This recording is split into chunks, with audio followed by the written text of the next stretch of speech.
Hello dear students, introduction to trigonometry का example number 7 है in triangle P Q R. किस triangle में? P Q R, right angle at Q. ठीक है, यहां पे हमें फिगर गिवन था, लेकिन मैं आपको समझाने के लिए फिगर बना रहा हूं फिर से। ठीक है, देखिए क्या है, एक पी क्यू आर है जो राइट एंगल है कहां पे, दैट इज क्यू पे राइट एंगल है। तो यहां पे आप लिख दो P और यहां पे आप लिख दो R। आप चाहो तो R यहां लिख सकते हो, P यहां लिख सकते हो, लेकिन फिगर में P यहां लिखा हुआ है, R यहां लिखा हुआ है, कोई दिक्कत नहीं है।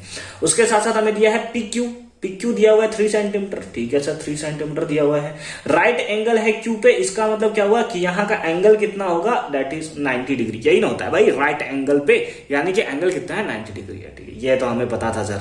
And PR equals to 6 centimetre, और PR हमें दिया हुआ है कितना, 6 सेंटीमीटर है। तो हमें डिटरमाइन करना है angle QPR।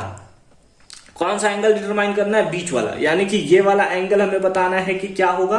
And angle PRQ, बीच वाला एंगल, यानी कि ये भी एंगल हमें बताना है कि क्या होगा। ठीक है, अगर हम लोग दोनों में से कोई एक एंगल बता दें, दोनों में से कोई एक एंगल बता दे, तो तीसरा एंगल तो हम लोग अल्टीमेटली बता सकते हैं। कैसे सर? तीनों एंगल का सम कितना होता है ट्राइंगल का, 180। तो एक पता चल गया, दूसरा हमें 90 डिग्री पता ही है, तो तीसरा तो अल्टीमेटली निकल जाएगा।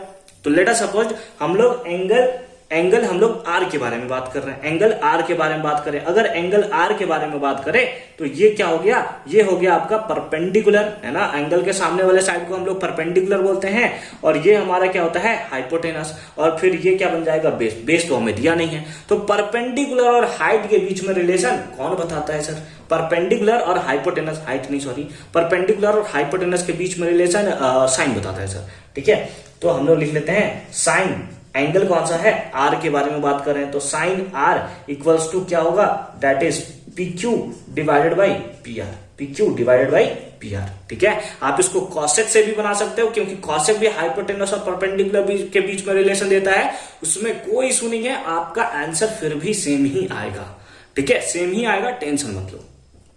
अब देखो क्या होगा, अब देखो क्या होगा, यहाँ पे साइन R है, R का ही वैल्यू हमें चाहिए सर। ठीक है sir, sine R equals to PQ का वैल्यू दिया हुआ है क्या, बिल्कुल दिया है सर, 3 डिवाइडेड बाई PR का वैल्यू दिया हुआ है कितना है, 6। ठीक है, ठीक है, इसको कैंसिल करते हैं 1, इसको कैंसिल करते हैं 2, तो हमारे पास आ जाएगा sine R equals to 1/2। Sine R equals to 1/2। ठीक है, अब यहां पे अगर थोड़ा और इसको एक्सप्लेन करें तो साइन R इक्वल्स टू आ जाएगा, साइन कितने डिग्री का वैल्यू 1/2 होता है, साइन कितने डिग्री का वैल्यू 1/2 होता है सर, साइन 30 डिग्री का वैल्यू 1/2 होता है। यानी 1/2 को हम लोग साइन 30 लिख सकते हैं। कितना लिख सकते हैं, साइन 30 लिख सकते हैं। तो यहां पे लिखेंगे on equating, on equating. Equate करने पे साइन R का वैल्यू साइन 30 के वैल्यू तभी होगा जब R का ही वैल्यू कितना होगा, 30 डिग्री होगा।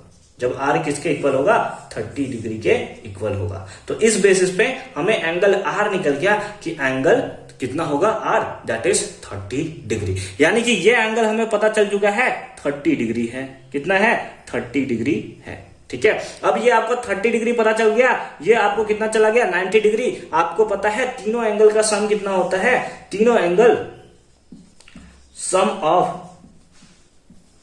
Angles of a triangle, of a triangle equals to कितना होता है, 180 डिग्री। यानी कि angle P plus angle Q plus angle R equals to कितना होगा, 180 डिग्री। एंगल P ये तो हमें नहीं पता सर, प्लस एंगल Q कितना है, that is 90 degree, plus angle R कितना है, that is 30 degree, equals to कितना होगा, 180 डिग्री। तो एंगल P इन लोग को ऐड करेंगे कितना होगा, 120 डिग्री इक्वल्स टू 180 डिग्री। तो angle P equals to 180 degree, ये प्लस में, इधर गया तो माइनस में। ठीक है, तो एंगल P इक्वल्स टू कितना आ गया, 60 डिग्री, और ये हो गया हमारा एंगल P। यानी कि दूसरे फॉर्म में आप लिख सकते हो एंगल QPR। जो बीच वाला होता है उसी को हम लोग बोलते हैं एक्चुअल में एंगल। एंगल QPR कितना आ गया, 60 डिग्री, और ये हो गया आपका आंसर। एंगल R पूछा था आपसे, यानी कि PRQ पूछा था, वो आपका आया 30 डिग्री, और उसी के बेसिस पे आप बोल सकते हो कि QPR, एंगल P यानी कि बीच वाला, है ना। इसमें भी आप देखो R है बीच में, तो एंगल R हमने निकाला इतना। ठीक है, आप निकाल सकते हो। या फिर अगर आप डायरेक्ट चाहते हैं कि नहीं सर हम तो फॉर्मूला से ही निकालेंगे सर, तो फॉर्मूला से भी डायरेक्ट निकाल सकते थे आप। कैसे निकाल सकते थे, देखो कैसे निकाल सकते। ये तो एंगल 30 डिग्री आपको पता है, ये एंगल आपको नहीं पता। ये एंगल आपको पता करना है, आपको पता है इसके सामने वाला साइड अब क्या बन जाएगा, दैट इज परपेंडिकुलर। ये तो हाइपोटेनस फिक्स्ड है, ये आपका बन जाएगा बेस। बेस आप क्या लगा दो, बेस बाय हाइपोटेनस के बीच में रिलेशन कॉस या सेक देता है, तो कॉस का फॉर्मूला लगा लो, ठीक है, दोनों में से कोई एक। तो कॉस एंगल पी है आपका, ठीक है, एंगल पी है, तो कॉस पी इक्वल्स टू कितना आएगा, that is base by hypotenuse, यानी कि हो जाएगा 3/6। अगेन कैंसिल करेंगे 1 टाइम्स 2 टाइम्स में, तो हमारे पास आ जाएगा cos p equals to cos कितने डिग्री का वैल्यू 1/2 होता है, चेक करो सर, cos 60 का वैल्यू होता है। ऑन इक्वेटिंग करेंगे तो p इक्वल्स टू कितना होगा, 60 डिग्री। देखो आ गया एंगल p 60, इधर भी एंगल p 60। सर इतना तो सिंपल था सर, ये इतना बड़ा सा क्यों किया। आपको मैंने दोनों मेथड बता दिया, आप दोनों मेथड से इसे सॉल्व कर सकते हो। जो आपको सिंपल लगे, जो आपको हार्ड लगे, हार्ड वाले को छोड़ दो, सिंपल वाले को बनाओ, ठीक है। नंबर तो नहीं ना कटेगा सर, बिल्कुल नहीं कटेगा भाई। हम लोग थोड़ी कोई बाहर से कर रहे हैं, हम तो सेम कर रहे हैं, जो कॉन्सेप्ट था वही कॉन्सेप्ट कर रहे हैं, ठीक है। उम्मीद है कि क्वेश्चन आपको अच्छे तरीके से समझ में आया होगा। यहाँ पे आपको ये बिल्कुल नहीं करता है कि साइन से साइन को काट देना है, कि साइन से साइन कट गया, r इक्वल टू 30 डिग्री। नहीं भाई, कटता नहीं है कभी साइन, ठीक है। ऑन इक्वेटिंग इसका मतलब है कि साइन r का वैल्यू, साइन 30 डिग्री का वैल्यू तब होगा जब हम लोग r का वैल्यू इक्वेट करेंगे कितना, 30 डिग्री, ठीक है। उम्मीद है कॉन्सेप्ट आपको समझ में आया होगा। मिलते हैं आपसे एग्जांपल नंबर 8 के सॉल्यूशन के साथ, तब तक के लिए अच्छे से पढ़ाई करते रहिए। All the very best.